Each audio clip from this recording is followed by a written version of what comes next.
So, it's been about a year since I quit the MCU. Let's see how much better things have gotten since.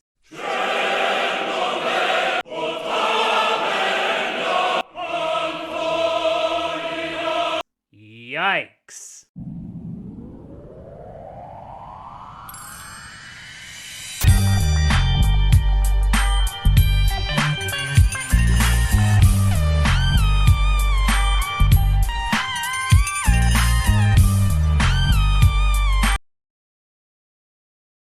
Welcome back to the channel, everyone. It's your pal NOMZ here. And yes, I did say that I was done talking about the MCU, barring some exceptions, one of those being commenting on the state of the franchise and which direction it's going, which I hesitate to call a decline at this point. In fact, the more accurate description of the MCU at this point in time is that the franchise has absolutely cratered, and has been since it landed somewhere between only a deluded dumbass would disagreeville and no shit Sherlock City at around 0700 hours on May 6th, 2022. The franchise would then proceed to have its ashes pissed on time and time again.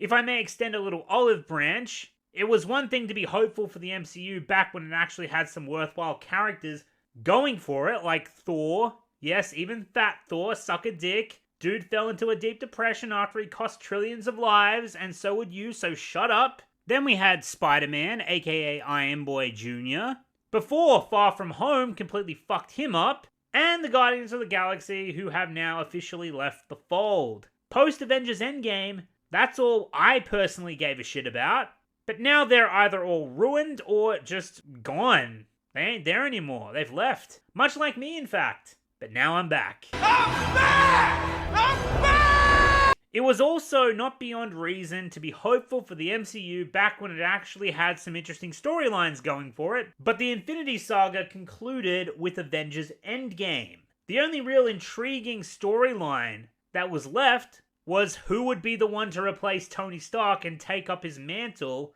but Spider-Man Far From Home squandered that. Aside from that, the only other storyline even slightly intriguing was how the relationship between Star-Lord and the new Gamora would progress. Not exactly much to helm your 20-plus movie franchise on, because besides that, the only storyline fuckhead Feige has been pushing is multiverse. Look at the multiverse. Cameos. You like cameos, right? Politics, wokeness, politics, sprinkled with cameos, horse shit, and even more fucking multiverse cameos. And yes, I understand the whole point of this new phase of the MCU is that it's now the quote-unquote Multiverse Saga. I prefer to call it what it really is. The lazy-ass excuse to rehash storylines, insert shallow fanservice cameos, bullshit politically agendaed variants of beloved characters into existence for woke ideology weirdos who get off on it saga. Or to put it shorter, the Make No Money Saga. Yeah!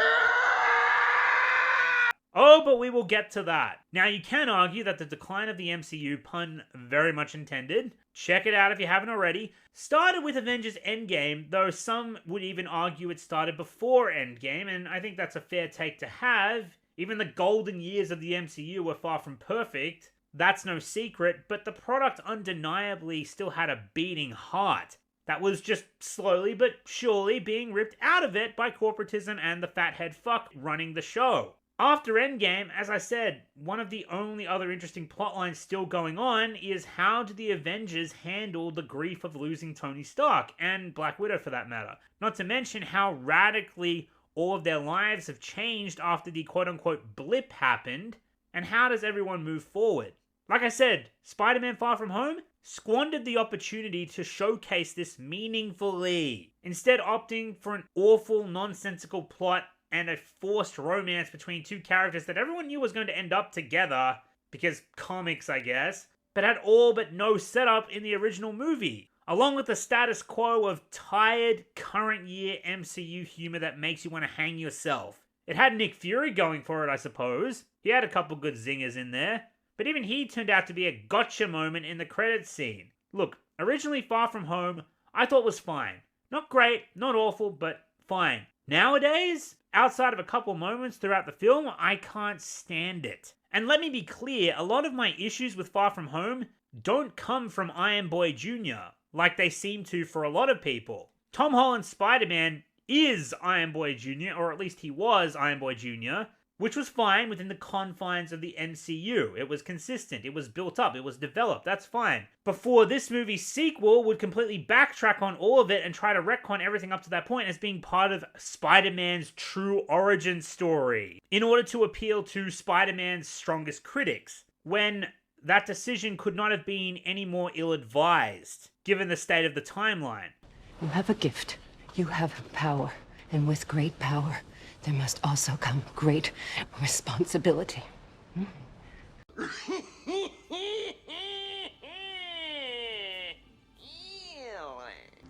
Look, when you can do the things that I can, but you don't, and then the bad things happen, they happen because of you. Back to that in a moment, but after the very disappointing Far From Home, which admittedly was still a financial success, would also be the last MCU movie to hit the quote-unquote billion-dollar standard of the MCU for quite some time, which, despite being financially successful, could attribute a lot of its box office success to being the first film post-Avengers Endgame, and it was a project that was headed by Sony, remember, not Disney and Marvel, who meanwhile were scrambling in a panic for what the fuck they were going to do next. Kevin Feige and his regime released a bunch of nothing burger wet farts as part of Phase 4's opening cinematic lineup, those being Shang-Chi, Eternals, and a piss-poorly timed Black Widow that flopped harder than a flaccid silverback's dick. The rest of Phase 4's productions were instead released as episodic television series to promote the Disney Plus platform, and because Disney, Marvel, and Kevin Feige had such little faith in the drawing power of these new projects post-Avengers Endgame, they chose to use an online streaming service instead of chancing them at the box office. And also to try and promote Disney's relatively new streaming platform, but it's pretty clear Feige and the higher-ups at Disney and Marvel didn't have a fucking clue of what they were doing. Because it's all part of the plan. They were just throwing everything at the wall to see what stuck. And you could say the pandemic certainly played a part in the MCU's box office draw between 2020 and 2021, but the reasoning behind using streaming services to market their new productions, as opposed to releasing them in theaters, unfortunately a large chunk of these decisions were made before the pandemic even hit, so no dice there, buddy. The simple fact of the matter is, Marvel had butt-fuck nothing to go off after Tony Stark and Steve Rogers were retired, which led to disappointing release after disappointing release, all while speculation and theories were running rampant for the next upcoming release for Marvel's biggest heavyweight hitter, and not to mention mountains upon mountains of carefully marketed trailer bait by both Sony and Marvel to ensure one of the highest box office numbers that the MCU would ever draw, which finally brings us to the film that made me quit the MCU in the first place. The film that sent me over the edge because I just couldn't stomach it no more. And the film that was a clear indicator of what kind of low-tier garbage we were going to be served on a platter for years and years to come. Spider-Man: No Way Home. A movie that is all but entirely built around fan service, surprise cameos, and bait. So much bait. The rest is just a nonsensical plot, enabled by characters we know and love acting like complete dumb shits and making bafflingly stupid decisions in order to push the plot. That's entire purpose is to completely retcon Iron Boy Jr. into Spider-Man by redoing the Uncle Ben storyline that was already alluded to happening in Captain America Civil War, when we first met Tom Holland's Spider-Man.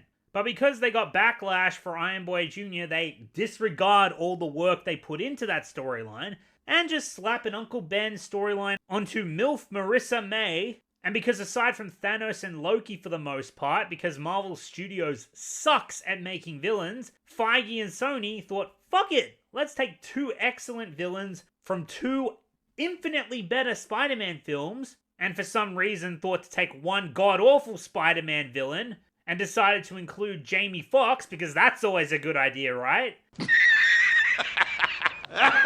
Let's take all of these other characters that we did not make and just chuck them in the MCU, because Marvel can't make their own villains, so they just steal villains from other creators. Marvel can't make a good version of Spider-Man that fits the source material, nor do they trust Tom Holland to carry his own Spider-Man movie. So hey, let's just steal other Spider-Men from other creators, coast off that star power, call it a movie, and print money.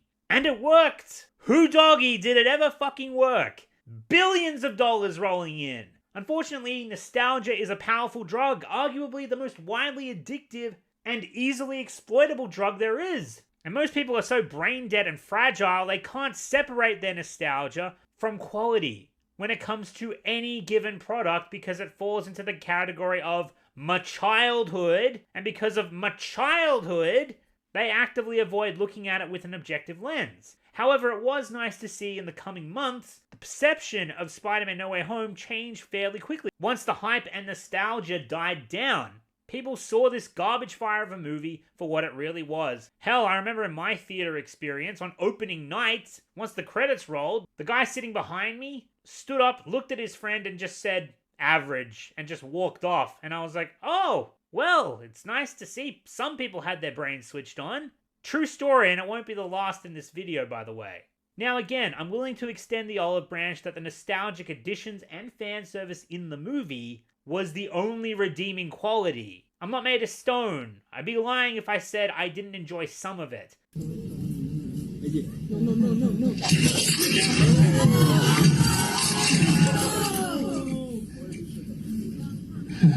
Still got the moves. But it by no means came close to saving the movie. The movie did exactly what it was designed to do. Bait people into the theater, provide some feel-good nostalgic moments, get some shallow reviews, and keep people coming back to this awful shitfest. And thus, Sony made all the money in the world, with Marvel and Disney certainly getting a cut of the profits. So, what do you think Marvel and Kevin Feige took from this experience? Well, Marvel Studios and fuckhead Feige, they said, hey, multiverse plus nostalgia equals money. Hey, let's do that, but worse. Much worse. And thus we got Doctor Strange in the Multiverse of Madness. Once again, Marvel tried using trailer bait to get butts in seats, teasing numerous multiverse cameos as well as an appearance from Patrick Stewart's Professor X. We should tell him the truth.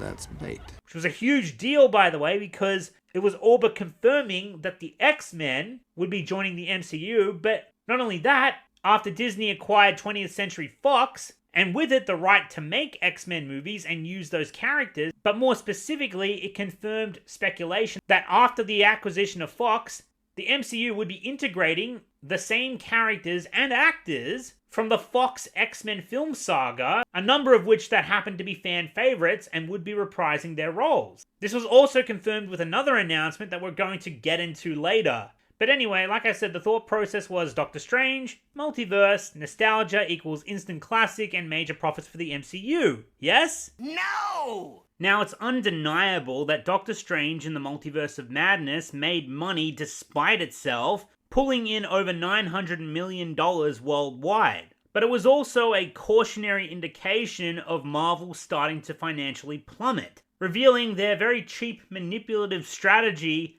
to keep the hype machine firing on all cylinders for their productions to be short-lived in terms of profitability if they're using it as a crutch like they have been doing. Marvel wanted to replicate the success of Spider-Man No Way Home with Doctor Strange 2, but long-term barely made half that film's total profits back. Granted, Doctor Strange being banned in China due to the inclusion of a certain character who we're going to get into in just a moment was partially to blame for their lower box office draw. But even with the inclusion of the Chinese audience, it still wouldn't have brought this film even close to the $1.9 billion box office of Spider-Man No Way Home. Not to mention the fact that those insufferable fucking theory cultists out there, who are trying to hype this film up by any ridiculous means that they could, were also hyping up Doctor Strange 2 to blast past the billion-dollar Marvel standard, which certainly didn't happen. Marvel Studios and Kevin Feige relied so hard on fondling people's nostalgia sacks that it was enough to get people to show up initially for the largest box office opening for any film in 2022, but provided little else in terms of substance for the audience and certainly didn't deliver on what No Way Home in many ways did, and certainly not what Marvel themselves baited people into expecting from their marketing, which is why Doctor Strange 2 plummeted in revenue after the second week and nosedived quite quickly because people were not spreading the good word about the film. and thus the revenue was drying up much sooner than most people were anticipating. And this tends to be the trend with big budget mainstream movies and franchises that rely too much on fan service in their films and use that as the crutch for their marketing. In fact, it's for this reason that bad movies, many of which belong to the MCU regarding this trend, tend to open very strong, like Doctor Strange and the Multiverse of Madness, but the longevity of those initial box office numbers are short-lived, and they tend to fizzle out very quickly, whereas good movies may not open very strong, but will certainly keep people coming back long-term, which is how they make their money. But this is why the worst of the MCU still manages to pull a profit, but in recent years, this strategy has been yielding less and less results as people are getting tired of Marvel's shtick, because the bottom line is they want to see good movies, and the MCU has not been delivering. Look, there's a couple of other factors at play, but if you're interested, I have an entire video dedicated to discuss this very topic, and why the praise Marvel has received for dominating the box office for well over a decade now, even in its golden years for that matter, is largely misplaced. But back on point, like I said, Marvel Studios wanted to replicate the success of Spider-Man No Way Home.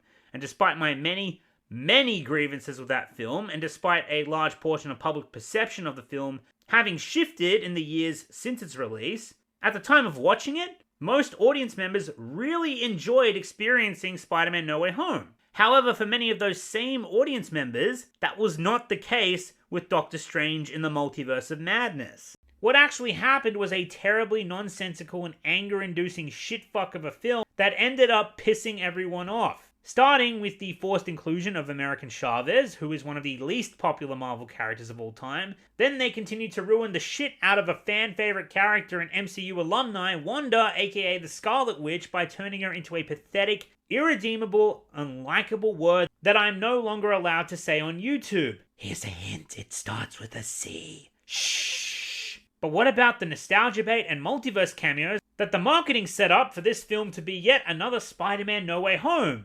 Did that save the movie? Did that end up satisfying audiences and producing good word of mouth that spread like a wildfire? No! Nope! Instead, all we got was a couple of multiverse variants of already existing characters like female Captain America, aka Captain Carter, Maria Rambeau as Captain Marvel, and, surprisingly enough, to many fans' delight, we were surprised with the appearance of John Krasinski, who was a fan favorite to take on the role of Reed Richards, aka Mr. Fantastic. People were excited to see him, and then what happened? Well, I have children of my own. I understand your pain. Is their mother still alive? Good.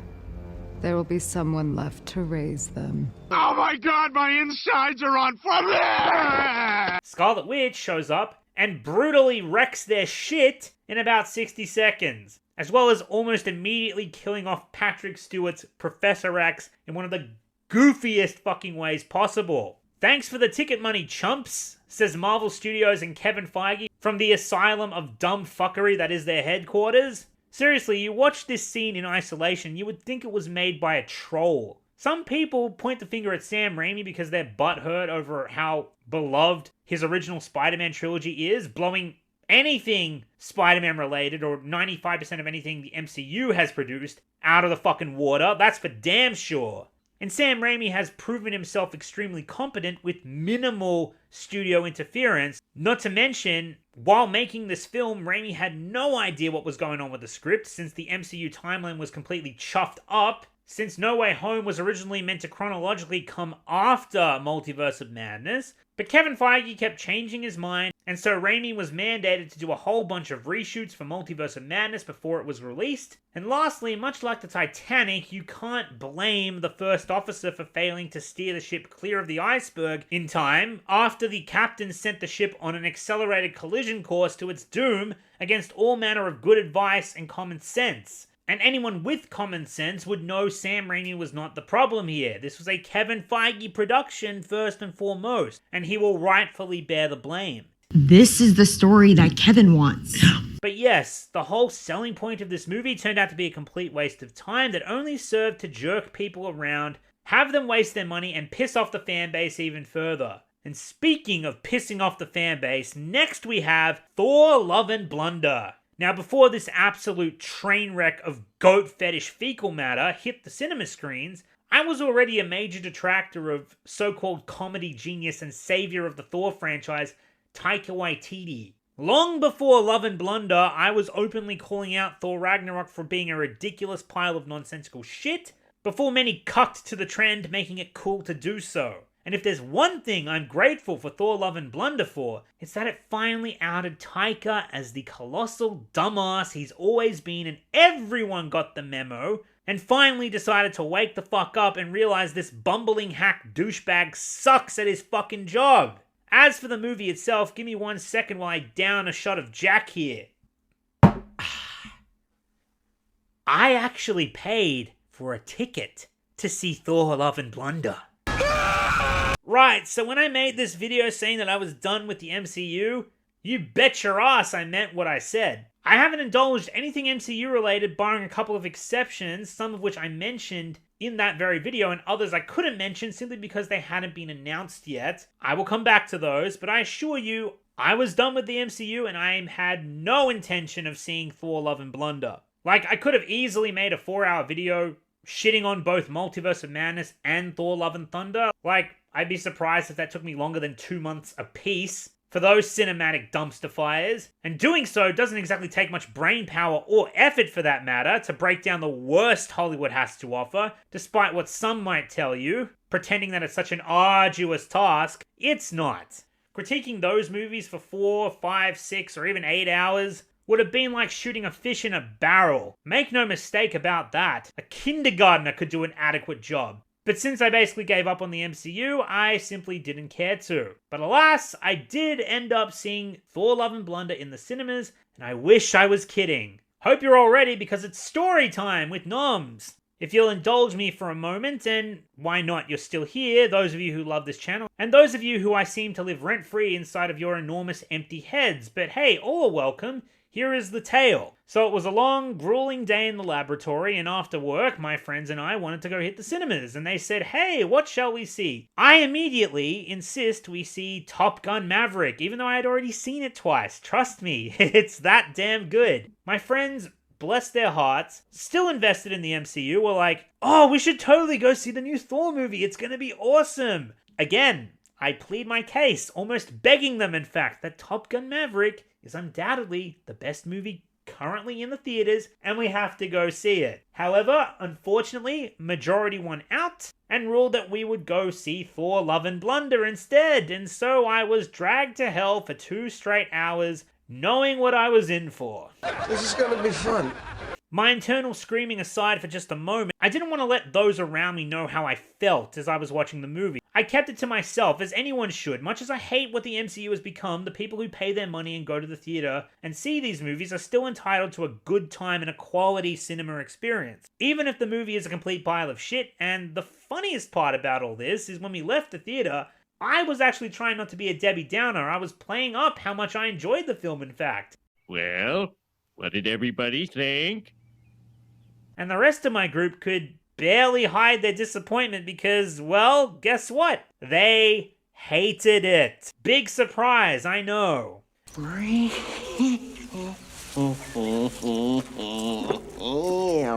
I warned you! Didn't I warn you? And just for the record, to that one douchebag is probably commenting, aha, NOMZ went back on his word when he said he was done with the MCU. Yeah, you parasitic shitbag. If you have friends and I press X to doubt, how about you try telling them, sorry guys, I can't make the movie because I promised the internet I wouldn't. Yeah, tell them that and see how popular you get. And then you wonder why you're friendless in the first place, jackass. Good luck with that. Back to the movie, Thor Love and Blunder was a fucking nightmare to sit through and was like watching an animal get tortured for 2 straight hours. I'm not even kidding. And that's not limited to the fact that Taika Waititi seemed to have this weird fucking fetish for magic goats screaming like they were getting cattle prodded up the arse every 5 seconds. The Guardians of the Galaxy, while teased to be in the film, were just that. They were one big fat tease. Fun while they lasted, which was about 2 minutes, and then off they went. Marvel and Feige once again relying on cameo bait to make their budget back as quickly as possible, and while the movie did make money, it was still a far cry from the supposed billion-dollar standard that a lot of Marvel's fanatics tend to preach about these movies, and was still substantially less than Thor Ragnarok. And like Ragnarok, Thor is once again a bumbling goofball retard that you can't possibly take seriously, and furthermore, the movie actively doesn't want you to either. Natalie Portman's Jane Foster, for some reason, is able to just lift Thor's hammer and become, quote-unquote, the mighty Thor. The actual fuck? Like, at least Captain America was actually worthy and, was like a soldier his whole life and absolutely earned that hammer and knew how to fight with it.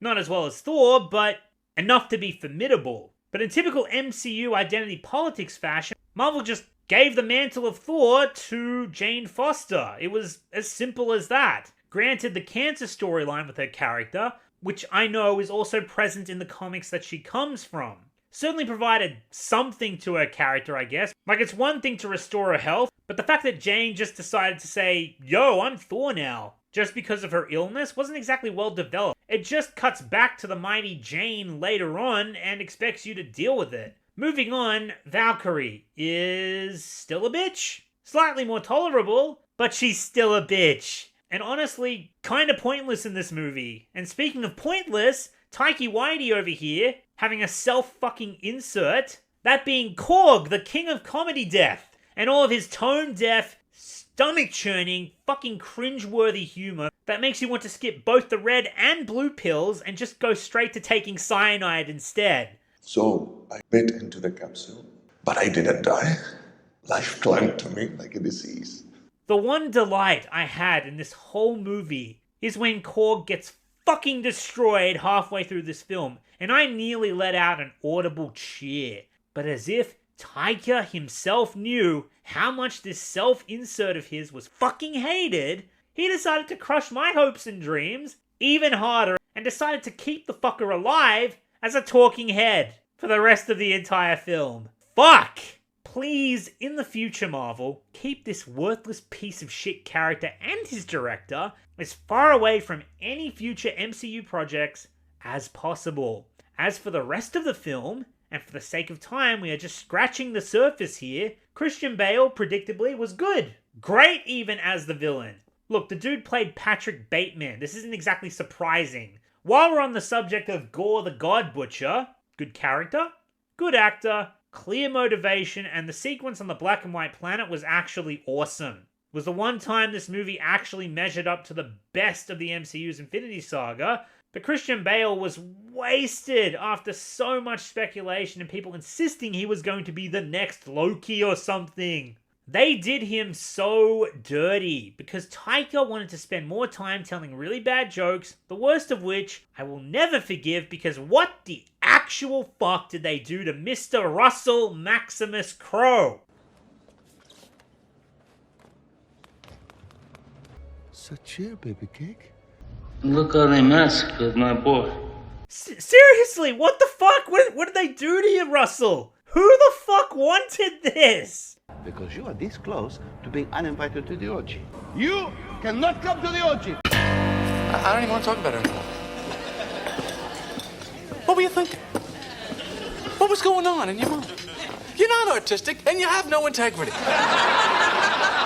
You really need some help, and a regular psychiatrist couldn't even help you. You need to go to, like, Vienna or something. You know what I mean? You need to get involved at the university level.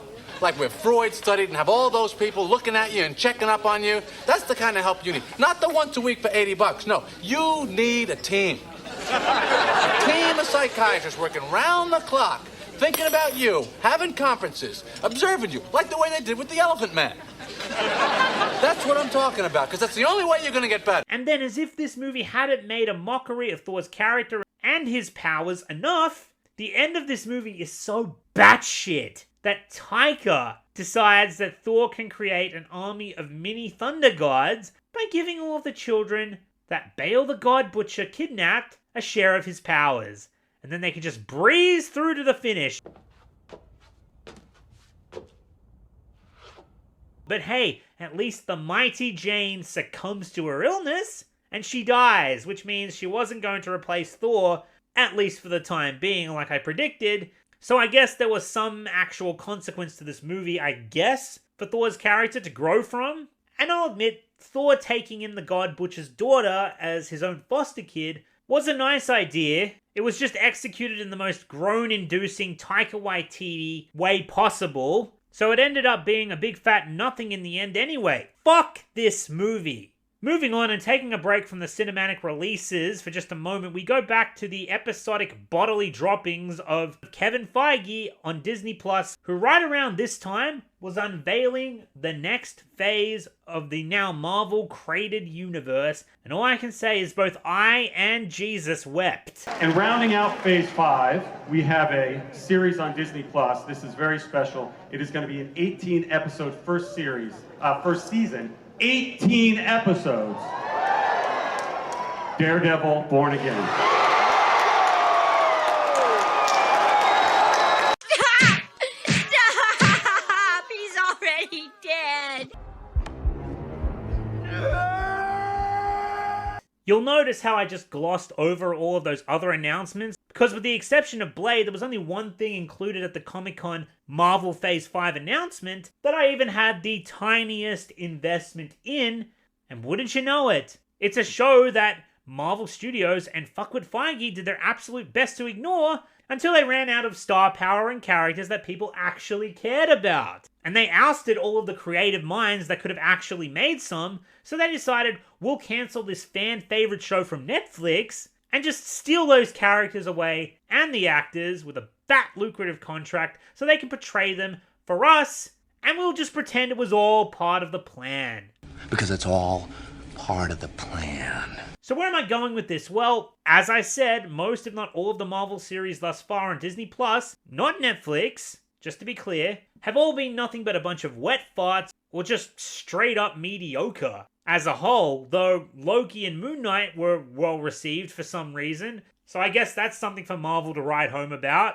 However, what this is doing in the long term is widening the MCU and its continuity to the point of madness. The expanding continuity of the MCU was once its greatest strength, but after so much of the audience has lost their investment, now newcomers and casual audience members are pretty much up shit creek for trying to figure out what the hell is going on in this universe, because they've got dozens upon dozens of movies to watch, as well as several television shows and miniseries as well. Like, realistically speaking here, who the fuck has got that kind of time sink available in their lives just to get up to speed so you can understand the next upcoming disappointing release? And once more, why would anyone even try, given the MCU's most recent track record? But on that note, Marvel still hadn't hit rock bottom, and part of me thinks that rock bottom simply doesn't exist for Marvel, because along came something none of us asked for, but both the MCU faithful and casual audience members unanimously despised. What's the next step of your master plan? Crashing this plane. She-Hulk, Attorney at Whore. This show, wow, I struggled to even form words that would adequately insult this abomination. Don't get me wrong, I made a video trying my absolute damnedest, but as you can tell here, I was still being far too kind. Setting aside the fact that this show was just a complete fucking nothing for most of its runtime, the most boring ass fucking plot that largely revolves around She-Hulk getting a date and all the men she meets being a very on-the-nose middle finger to the anti-straight white male agenda Marvel loves to try and push for some reason. Remember, the message. In addition to that, they also further trivialize the Hulk and his powers by not only tweaking the backstory of Jen Walters to adhere to the message, which the writers juiced this series to the gills with, but also Jen Walters is automatically just better at the Hulk in every single way. And this show tries to paint with absolute sincerity the picture that Jen Walters had a harder character journey than Bruce Banner? Get fucked, show. Just get fucked. The only reason I, or anyone with self-respect, decided to tune in was because of one beautiful, strapping, sexy British man playing a blind man, that being Charlie Cox as Matt Murdock from the Netflix Daredevil series. The greatest thing Marvel has ever produced outside of the MCU Phase 1 and the Sam Raimi Spider-Man trilogy. The Netflix Daredevil series, which Disney cancelled at the height of its popularity so that they could make a much, much worse version, which is due to release in the coming years, but also so they could shove beautiful Charlie Cox into this fever dream fuck show and completely shit all over his character and troll fans of the original series who wanted to see him. Oh, and then this happened. Morning. My God. Yes, it would move me to tears if I still had tears to shed. We lost Daredevil Season 4 for this. Never forget. Anyway, as if that wasn't bad enough, She-Hulk decided to try and outdo itself one last time, and through the collection of moronic dumbfucks that was its writing team, pieced together what is quite possibly the worst finale of all time, which some bafflingly defended with a very useless comic reference that supposedly validates Jen Walters breaking the fourth wall, but in no way justified basically rendering the entire show up to that point meaningless. Not that there was much of a show to begin with, but Jen Walters breaking the fourth wall and rewriting the entire ending, all while the writers try to mock and make fun of their core audience, with a bunch of Kevin Feige references designed to troll them, and pointing out the cliches with their own work as a means of sticking it to the meanies online in a very mean-spirited way, was a very dumb decision because there was a secret third step that was meant to happen, which was meant to lead to both viewership and ratings increasing and finally profit. And the show was lambasted for being one of the worst things ever produced by Marvel or any other television studio for that matter. The thought process, I'm guessing, was, hey, let's teach all of our harshest critics and trolls a big fat lesson by tanking our own show, validating their feelings and proving them right. This is the story that Kevin wants.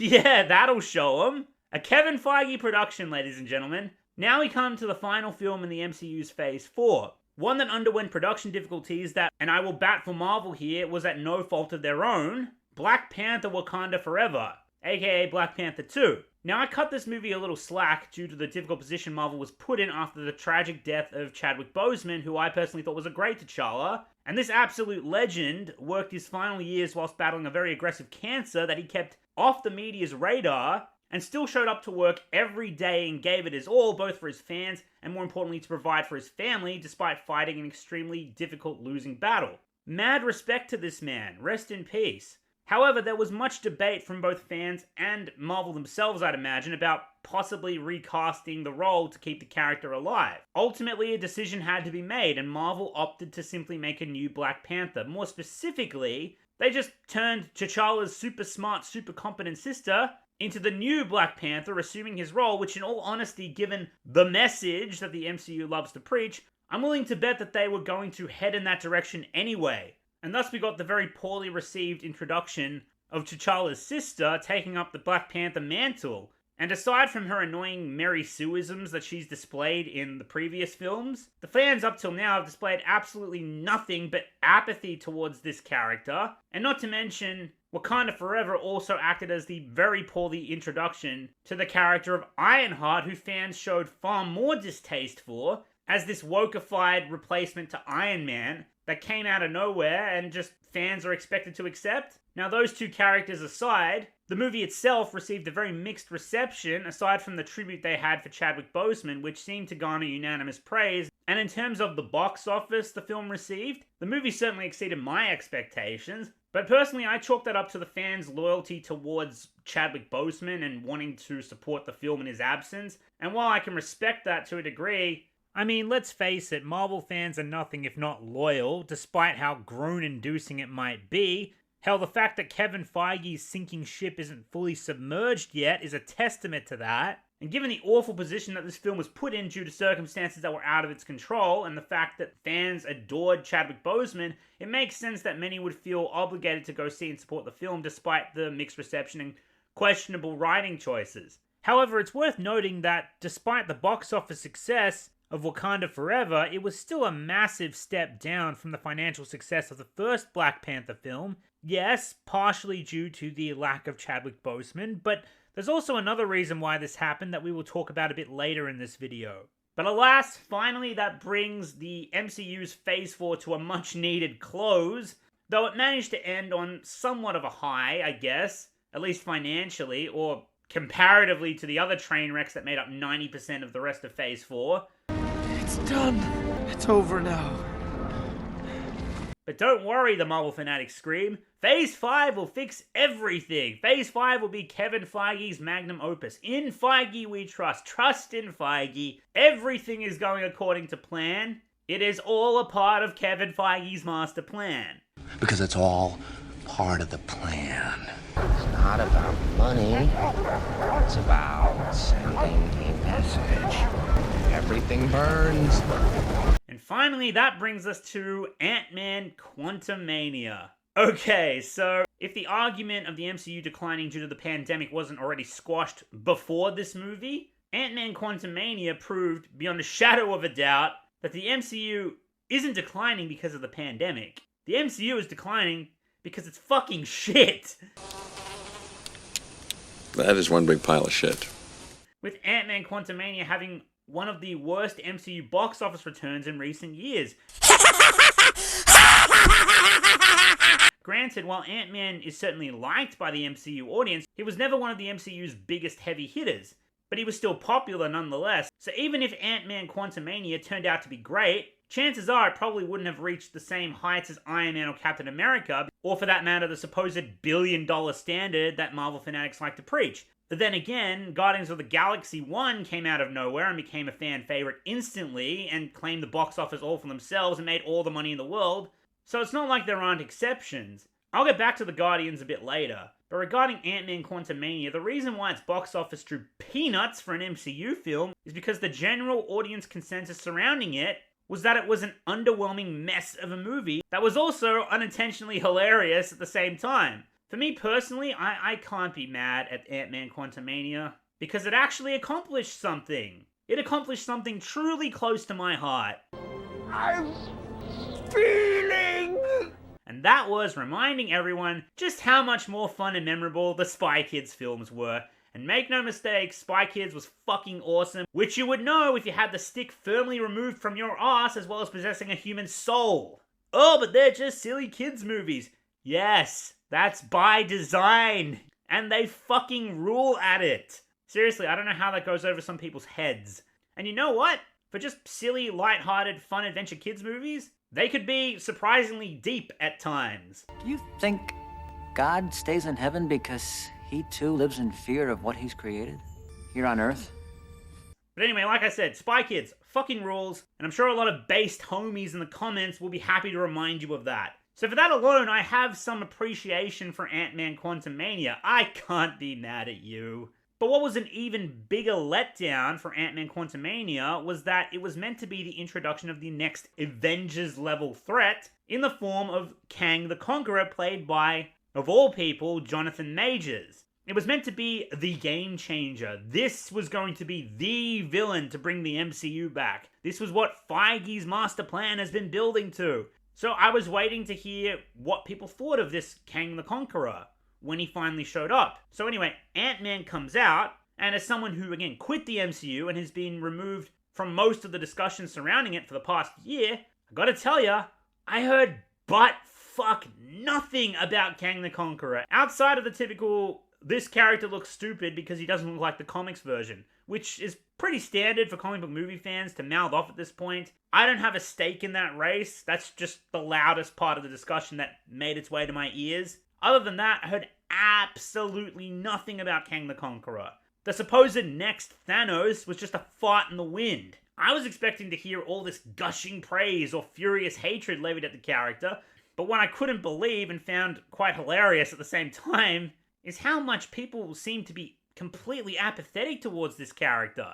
So it's a shame that Marvel squandered yet another opportunity to make an impact with a villain. Everyone was talking about Thanos way back when. Even if you weren't really involved in the MCU discussion online, you still heard about Thanos. You still had theories floating around about what's going to happen next and what Thanos is going to do, yada yada yada. Can't say the same about Kang the Conqueror, folks. But hey, everyone has different circles, and perhaps that's just my experience on the matter. However, while Kang kinda flew under the radar for me, the character actually did end up making headlines that caught my attention for all the wrong reasons. Which, to be fair to Marvel, was at no fault of their own. Sorry, Kev.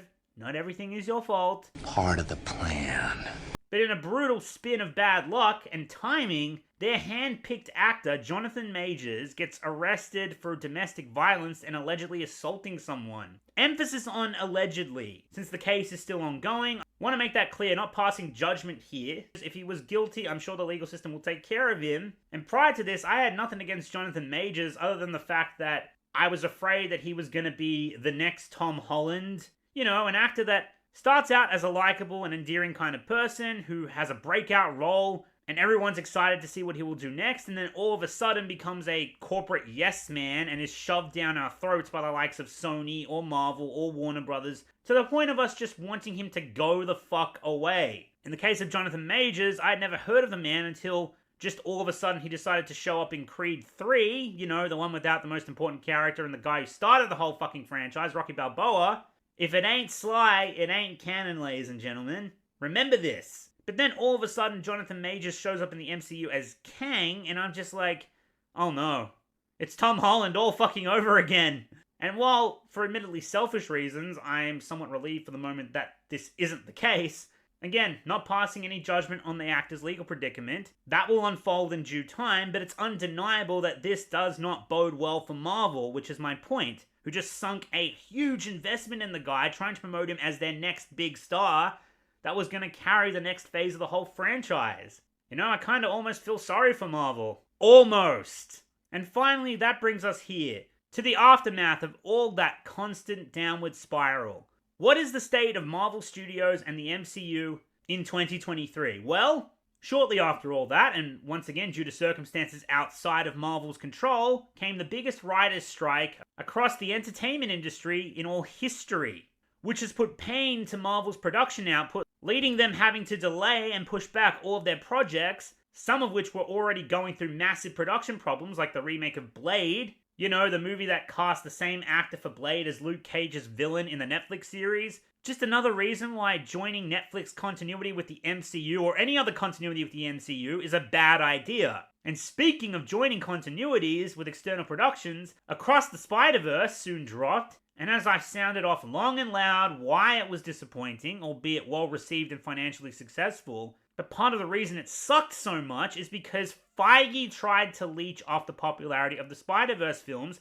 and Lord and Miller made the really dumb decision of gleefully tying in Across the Spider-Verse with the MCU's continuity, raising a ton of fucking questions, plot holes, and continuity breaks in the process, when the film was, ironically enough, trying to tie all canon together in this neat little bow. Tactical nuke incoming!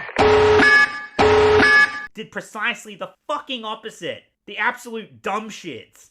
And the reason for this was apparently because Lord and Miller wanted to suck Feige's dick so hard and were more than willing to join the nosediving MCU because Kevin Feige apparently told them, quote, a rising tide raises all ships.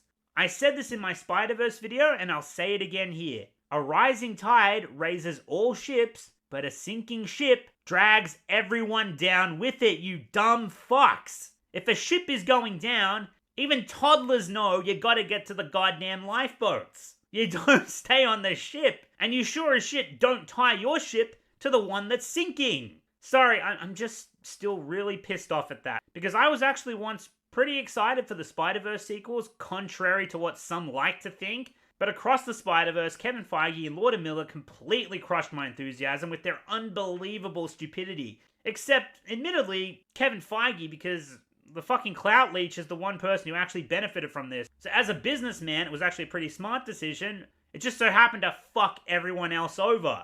Now, despite the writer's strike and the MCU trying to drag Spider-Verse down with it, Marvel released Guardians of the Galaxy 3, which seemed to get a somewhat positive response from the masses, certainly more than any other post-Spider-Man No Way Home production that the MCU has released, and it also managed to claim a sizable box office for itself without resorting to any of the cheap tricks that Spider-Man, Doctor Strange, and Thor resorted to in order to maximize their opening revenue, before facing the sharp decline due to people realizing that the movie sucked and watching their numbers nosedive.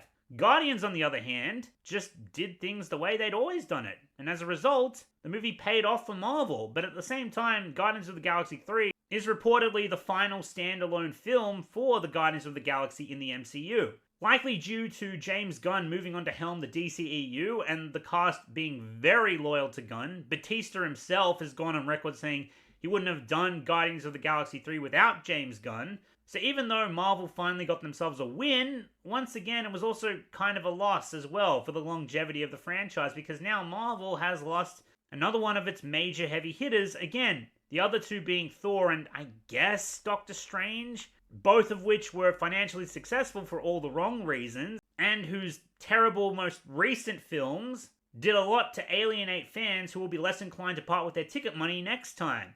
As for the third heavy hitter at Marvel's disposal, the jury's still out on Tom Holland's Spider-Man, but even if he does return, Sony owns the IP rights, meaning any financial success will be primarily Sony's win, with Marvel getting a portion of the earnings. Meanwhile, Marvel is churning out snooze fests like Secret Invasion. Oh look, it's Nick Fury, haven't seen him in a while, how you doing? Almost forgot you existed, since it took 4 damn years to put one of the MCU's most important characters back into the mix.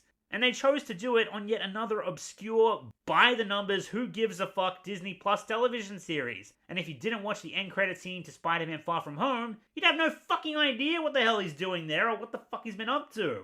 Good to see him back at least, but much like most of the other MCU television series, this one was a total bust. The next upcoming MCU major release is going to be The Marvels, which is the continuation of Carol Danvers' story after the god-awful Captain Marvel movie, that much like the first Black Panther had a bolstered box office return due to the politically nut-tied media outlets sucking off the film, and of course Marvel themselves pushing their woke bullshit fucking narrative to grab the attention of the masses, which in the case of Black Panther was, this is the first black superhero movie, willfully turning a blind eye to Marvel's Blade trilogy, which is easily the most underrated production that Marvel has ever helmed. There are worse things out tonight than vampires, like me. Seriously, if you haven't watched the Blade trilogy, go watch it. It's fucking awesome. Even the third Blade movie is leaps and bounds over the current status quo of superhero bullshit. Ready to die. I was born ready, motherfucker. But yeah, the Blade trilogy, it's something that Marvel like to forget so that they can grandstand on their woke identity politics virtue signaling bullshit like they're breaking some kind of new ground when, guess what? It's already been fucking done before. Back in a time when the world, at least more so than right now, had its head screwed on right. Similarly, in the case of Captain Marvel, the narrative was the first female-led superhero, oh my gosh! When once again, precedent for that was already made a long fucking time ago with other superhero movies like Catwoman and Marvel's own Elektra. I didn't say there were good superhero movies. But regarding Captain Marvel, what was undoubtedly more important for its heightened box office was no doubt its carefully placed time of release. That being, it was placed between Marvel's two biggest and most important releases, those being Avengers Infinity War and Avengers Endgame. Captain Marvel was teased at the end of Infinity War and was heavily implied to possess some important connective tissue that was meant to tie into the third and fourth Avengers movie, when all it really did was break a fuck ton of established continuity to just shoehorn Captain Marvel into Avengers Endgame so that they could once again preach their fucking woke identity politics crap. Seriously, fuck this scene. Don't worry. She's got help. Kill it with fire, I say. But anyway, that's what in large part contributed to Captain Marvel's undeserved but ridiculously profitable box office. However, the Marvels has no such luxury. It's going to be releasing when the interest in the MCU is at an all-time low, not to mention, and shit, I nearly forgot, that fucking Ms. Marvel dumpster fire dropped on Disney Plus several months ago. And apparently I wasn't the only one, since it pulled in record low viewership numbers for Marvel, and on top of that was mercilessly ridiculed for being a gigantic turd salad. So good luck to the Marvels, because that shit ain't breaking $1 billion, and I doubt it's even gonna get close. So we've established, after declining for the most part, and sharply I might add, post-Quantumania, the MCU has had numerous meh, or just straight up shit Disney Plus releases, a major controversy surrounding one of its most important stars for the near future, one decent but final release for one of their major IPs, with likely no further money to be made on that front, with one upcoming disastrous release waiting for them, and Hollywood currently in chaos with this massive writer's strike that is forcing all of their productions, some of which were already troubled, to be delayed by months. Going forward, with the exception of Spider-Man, and maybe Thor if fans are willing to give the character another chance, without Taika Waititi at the helm, Marvel Studios has almost zero star power going forward that fans still care about left to carry the franchise. So where does Marvel turn to from here? Why, to other franchises and other IPs, of course, and are now opting to bring in these other characters that fans actually care about by stealing their star power and fan investment for themselves, and then proceed to ruin them the way that Kevin fuckhead Feige prides himself on, by milking them dry, assassinating their characters, emasculating them for the purpose of preaching woke bullshit, and by handing over the task of writing them to a fucking cage of chimpanzees. Actually, no, wait, sorry, that's an insult to chimpanzees. Because even they could do a better job than whoever the hell was helming She-Hulk. This is the story that Kevin wants. And of course, the two examples I'm talking about is the Netflix Daredevil series, which was cancelled, and its assets repurposed for the almost certainly terrible reboot, Daredevil Born Again. And before the brain deaders amongst the comments section have at me on this one, I think Marvel's track record with both Vincent D'Onofrio's Kingpin and Charlie Cox's Matt Murdock speaks for itself. They've been fucking shat on harder than anyone, myself included, could have predicted, since Feige got his mitts on them. I can only pray that Daredevil Born Again gets cancelled, but on the off chance it's not, make no mistake, you can expect me to strike down upon thee with great vengeance and furious anger. And you will know my name is the Lord when I lay my vengeance upon thee. But that's for another time. The most recent development, however, was Ryan Reynolds returning from making awful comedy movies to announce Deadpool 3, which everyone was expecting, but just to go that extra shameless mile and stroke everyone's nostalgia boner, just that little bit harder, so that theory cultists and influencers would jumpstart Marvel's hype train for them. Hey Hugh, you want to play Wolverine one more time? Yeah, sure, Ryan. God fucking damn it! Disney managed to coax Hugh Jackman out of his retirement to reprise his role as fan-favorite X-Men character Wolverine after the Mad Lad made it absolutely clear he wanted to retire from the role after filming the swan song and love letter to the character that was almost unanimously praised by fans. And of course I'm talking about Logan. Look, most people loved Logan, myself included. But to the few of you out there who didn't, you can't deny Hugh Jackman put his heart and soul into that performance. And I still maintain it was a fucking crime that the Academy snubbed him because, oh, it's just another comic book movie. And personally, I would have agreed with that if it was just another one of Kevin Feige's corporately produced dog shit. But Logan felt like an actual fucking movie that transcended the genre. There was unrestrained violence, swearing, and a beautiful character dynamic between Wolverine, Professor X, and Laura that was goddamn heart-wrenching.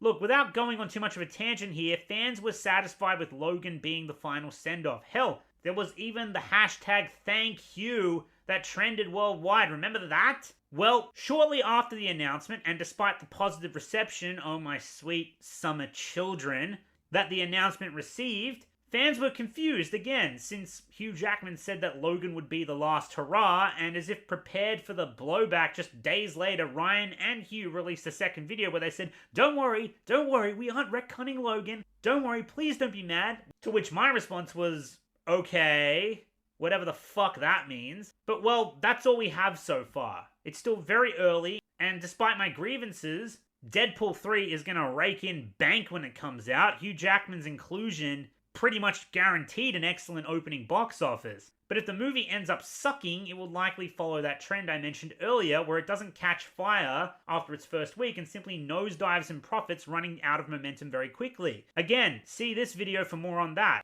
But as for Deadpool 3, just as a movie, I'm not optimistic in the slightest. On a more shallow note, there's been a theory going around that Wolverine will be in his comic-accurate yellow costume, which the Fox movies denied X-Men's most fanatical audience, which I personally didn't mind, because if I had to guess, they simply wanted the X-Men to feel more grounded and less over-the-top comic booky. But like I said, it's a very shallow aspect of the movies to get cross at, which is why I'm actually willing to buy into an internet theory for once, because it's exactly the kind of stunt that the MCU would try just to score some cheap points with the loudest, most vocal fan base of the X-Men comics. And here we go. Oh my god, it's real. It's actually real. They're actually going there with this. Pinch me, I'm dreaming, not because I'm awestruck in excitement like a lot of people seem to be, but because the internet, and because it's mountain loads of fecal matter, rumor shilling, know-nothing fuckwits, actually got something right for once. Good job.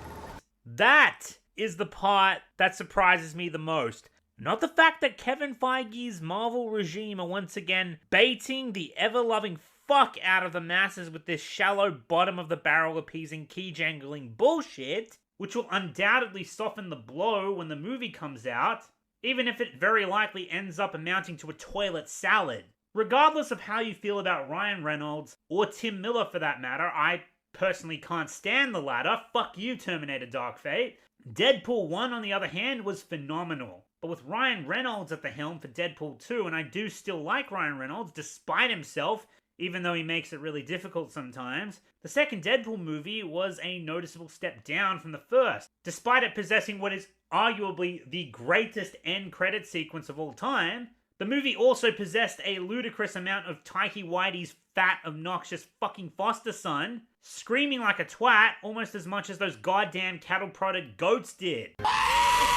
That said, I would still take Ryan Reynolds at the helm, divorced from the MCU, and under the incompetent leadership of 20th Century Fox, than Deadpool having anything to do with Marvel Studios under Kevin Feige. Even though the media has been quick to report that Deadpool 3 will be R-rated like a Deadpool movie should be, there's nothing to worry about. But almost every time Marvel Studios in recent years has tried to get with it, and show that they understand these characters and what makes them great, it ends up being some terrible cringe self-awareness gag or something of that nature. Granted, Deadpool is a character that thrives on being self-aware and on meta commentary, but look no further than She-Hulk to understand my point that Marvel will get it wrong. They will either completely miss the mark or try too hard and ruin it. Not to mention that this is Deadpool 3, so unlike Daredevil Born Again, which doesn't look to be including the Netflix continuity, though that could very well change, Deadpool, on the other hand, is going to be a continuation of the 20th Century Fox continuity, and how they plan to tie all that continuity in with the nearly 20 years of the MCU, which apparently has had coexisting continuity all this time, if they decide to go in this direction, is a fucking hopeless endeavor. And don't say multiverse, Jesus Christ, if that's your fallback for everything, it's the Multiverse Saga, NOMZ. Would you get real? Setting aside the fact that Marvel and Feige do not understand how the multiverse concept is meant to work, which was one of the main reasons why this exact same idea of merging continuities with Across the Spider-Verse failed miserably.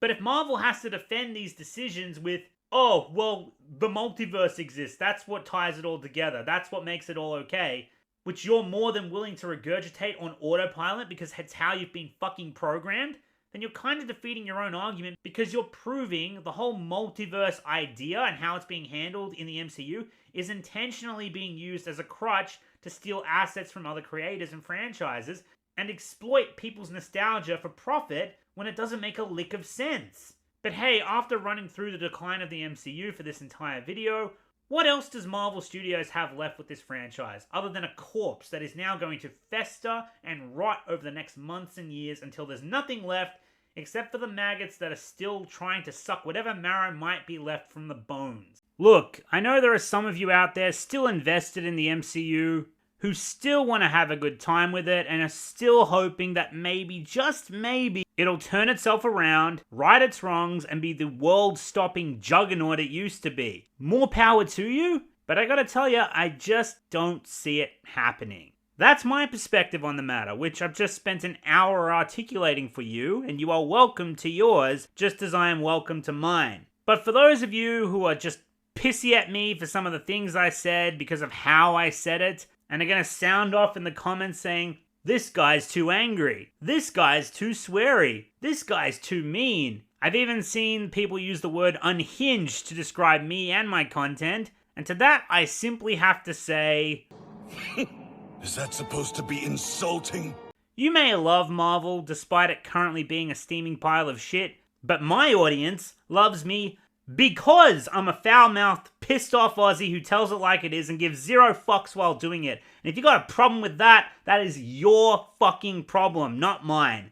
And regardless of how you feel about what I said and how I said my piece about Marvel in this video, you not liking how I said it doesn't change the fact that what I said still stands, so deal with it.